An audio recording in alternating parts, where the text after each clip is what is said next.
తెలుగువారి పెళ్లి ఇలవైకుంఠమే మళ్ళీ సంప్రదాయమే సౌందర్యంగా సాగుతున్న పెళ్లి ఇది తెలుగువారి పెళ్లి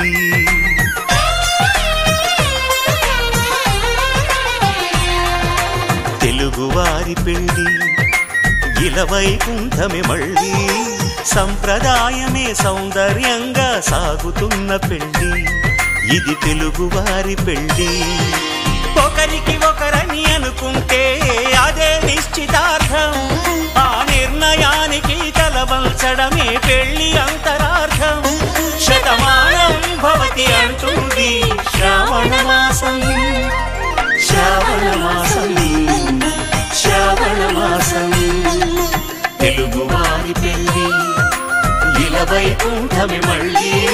సంప్రదాయమే సౌందర్యంగా సాగుతున్న పెళ్లి ఇది తెలుగువారి పెళ్లి